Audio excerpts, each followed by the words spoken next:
போச்சு. எல்லாம் போச்சு. நேத்து நைட்டு அவுட்டிங் போற பிளானும் போச்சு. இந்த சப்ஸ்கிரிப்ஷன் பண்ண சோனி லைவும் காசும் போச்சு. அட ஆமாங்க. நேத்து வந்து இந்தியா பாகிஸ்தான் மேட்ச் நடந்தது. எல்லாம் வந்து என்ன நினைச்சோம், செம்ம இன்ட்ரெஸ்டா இருக்கும். செம்ம அக்ரெசிவா ஆட போறாங்க. ஏன்னா வந்து விராட் கோலியும் இல்ல, ரோஹித் சர்மாவும் இல்ல. அது இல்லாம வந்து இப்ப ரீசெண்டா ஒரு வார்லாம் நடந்தது.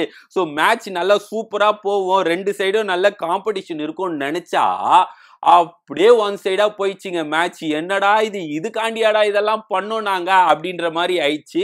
ஸ்டார்டிங்கே வந்து பாகிஸ்தான் வந்து டாஸ் ஜெயிச்சோடனே அப்பா பேட்டிங் எடுத்துட்டாங்க. ஓ பரவாயில்லப்பா பேட்டிங் எடுத்துட்டாங்க, இவனுக்கு போட்டு ஸ்டார்டிங் செம்மடி அடிச்சிருவாங்க, செம்ம அக்ரெசிவா ஆட போறானுங்க, ஒரு 200 டார்கெட் குத்துருவாங்க, அப்பா செம்ம சேசிங்கா இருக்கும் போது நினைச்சிட்டு பார்த்தா ஃபர்ஸ்ட் ஓவரே ஒருத்தர் ஓபனர் காலி பண்ணிட்டாங்க.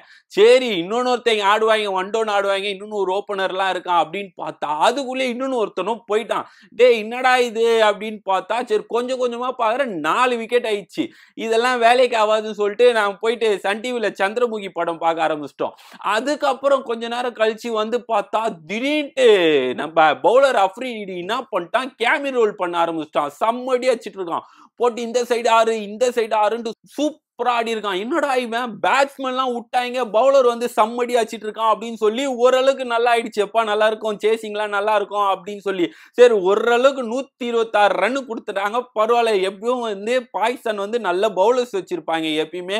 பரவாயில்ல ஓரளவுக்கு விக்கெட் எடுத்துருவாங்க, நல்ல இன்ட்ரெஸ்டிங்கா போகும் மேட்ச் அப்படின்னு சொல்லி செகண்ட் ஹாஃப் பாக்குறோம்.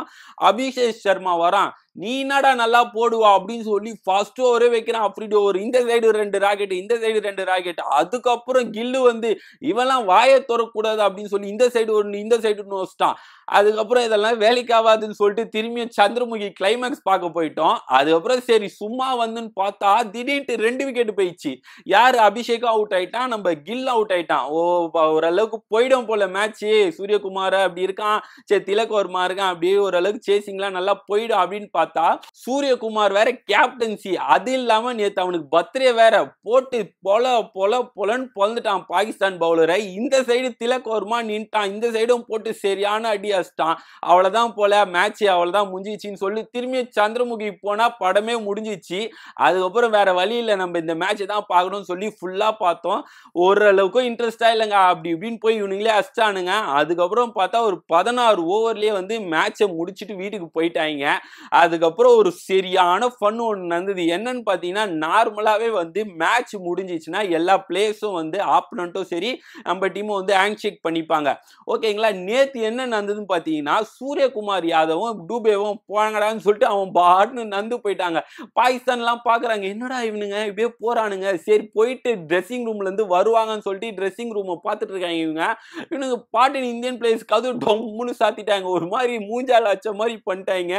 எதனால பாத்தீங்கன்னா மேபி இப்ப வார் ரீசெண்டா நடந்தது பாத்தீங்களா, அதனால கூட ஹேண்ட் ஷேக் பண்ணக்கூடாது அப்படின்ற மாதிரி அபிஷியலா சொல்லியிருப்பாங்க அவங்க மேனேஜ்மெண்ட்குள்ள. ஸோ அதனால நேற்று யாருமே ஹேண்ட் ஷேக் பண்ணல, பெருசா இது பண்ணல. ஆனாலும் வந்து ஒரு இந்தியாவுக்கு எப்படி ஒரு பெருமை இருந்ததுன்னா ஆஃப்டர் வாருக்கு அப்புறம் சூப்பரா மேட்ச் வந்து ஜெயிச்சு கொடுத்துட்டாங்க, ஈஸியா முடிச்சு விட்டாங்க அப்படின்ற மாதிரி இருந்தது.